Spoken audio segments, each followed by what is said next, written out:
बयनिसिमबो अननाय आरो सिबिनाय जासिनाय थाबाय। मोनसे खोथा रायजोफोर, जोंहा बिटिसि बिसायख'थिया 22 सेप्तेम्बरावनो जोबनानै थांबाय आरो 22 सेप्तेम्बराव जा बिनि फिथाइखौ मोननो हाबाय। नाथाय गामि ओनसोलाव रायजो राजाफोरनि गेजेराव दिनैसिमबो पलिटिक्सनि खोथा लानानै नांलाय खमलाया जोबनानै थाङाखै, बेखौ नुनो मोनगासिनो दङ। दोलोनि दैदेनगिरिफ्रा सोना गालांबाय गामि गामि हाबनानै रायजोफोरनि खर' मेलेमाव बिसखौ, नाथाय दिनैसिमबो रायजो राजाफ्रा बे बिसखौ एंगारनानै लानो हायाखै। दिनैसिमबो पलिटिक्सनि खोथा लानानै दावराव दावसि जानायखौ जोङो नुनो मोनगासिनो दङ। नाथाय रायजोफ्रा बेखौ बुजिनांगोन दे पलिटिक्सआ जोंनि थाखाय गामि ओनसोलाव अरायनि थाखाय नङा। नांगौ समावल' जोङो पलिटिक्सखौ बाहायनांगौ। जोंना थांनाय 22 सेप्तेम्बरावनो पलिटिक्सनि खोथाया जोबनानै थांबाय। जेसेबांनाखि पलिटिक्सनि सायाव नांलायनांगौ, खमलायनांगौ, बुलायनांगौब्लाबो देख्रेब खालामनांगौबाबो बै समावनोमोन। नाथाय दिनैनि बे समाव नंला, जोबनानै थांबाय। बेखौ रायजोफ्रा बुजिनानै लाबानो जाबाय। गामि ओनसोलाव संसार जानायाव बेफोरबायदिखौ अराय सम लाबाय थाजाया। मानो होनोब्ला जोङो गामि संसाराव गावजों गाव अनलायनानै थानांगौ। मोनफ्रोमबो हाबा हुखाफ्राव, कर्मफोराव जोङो ज' अनलायनानै मावलांनांगौ। संसारखौ अनलायनानै जालांनांगौ जा गामि ओनसोलाव।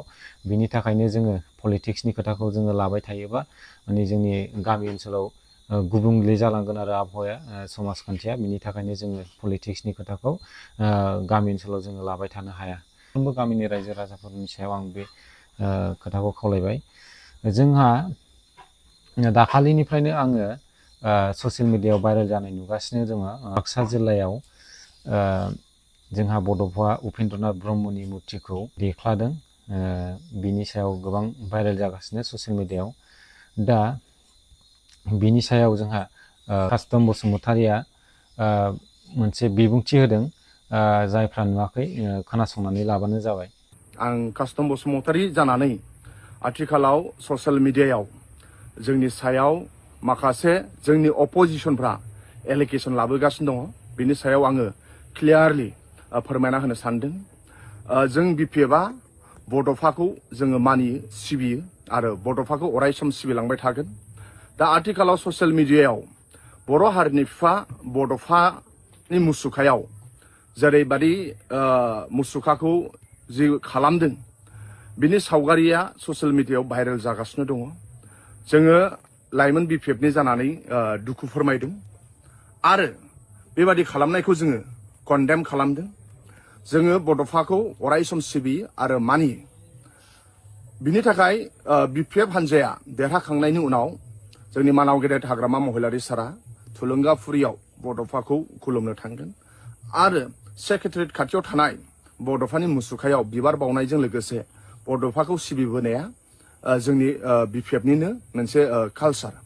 दा आं फोरमायनो नागिरनाया बिसोरजि जोंनि अपोजिशन माखासे अपोजिशननि दैदेनगिरि बिथांमोनहा बिसायख'थि जेनखांनायनि उनाव बिपिएफनि सायाव बरनाम लाबोनो सानदों, बिपिएफखौ बरनाम खालामनो नागिरदों, बिपिएफनि सायाव गाब फुननो नागिरदों आरो दुथां जाय अपोजिशन बिथांमोनहा बे जोंनि बर' हारिनि बिफा बड'फानि मुसुखाखौ जानला मोनला खालामदों। बेखौ जों कन्डेम खालामो आरो बेखौ बेबादिखौ खालामग्राखौ सास्ति होनो नांगौ। बेखौ जों आंनि फारसेनिफ्राय आङो खावलायहरबाय। बिसायख'थि जोबनायनि उनाव अपोजिशन टिमफोरा बिथांमोनहा समाजखौ गुबुंले खालामनो नागिरनाय, बिपिएफखौ बरनाम होनो नागिरनाय, बेफोर जाहाथे खालामा, बेखौ आंनि फारसेनिफ्राय खावलायनाय थाबाय। बिसायख'थिया फैगोन थांगोन, नाथाय जों अनलायनानै थानो नांगोन। जों गावजों गाव अनलायलायनो नांगोन, मान होनो नांगोन आरो जाहाथे जोंनि ओनसोलाव अराय सम पिस जायो, जोंनि ओनसोलाव अराय सम गोजोन थायो आरो गावजों गाव बिदा फंबाय अनलायनाया अराय सम बारायलांबाय थायो। बेखौ आङो कास्तम बसुमतारि जानानै आङो खावलायनाय थाबाय। जोबथारनायाव बर' हारिनि बिफा बड'फानि मुसुखाखौ बेबादि खालामनायखौ आं कन्डेम खालामो। बेबादि जाहाथे खालामा, जोंनि ओनसोलाव अराय सम गोजोन थाथों आरो बिदा फंबाय अनलायनाया बारा जाथों, जों अराय सम खौसेयै रायजो जानो हाथों। बेखिनिखौनो आं आंनि ससियेल मिडियानिफ्राय बिटिसिनि रायजो राजा बिथांमोननिसिम फोरमायहरनाय थाबाय। थेंक इउ, गोजोन्थों।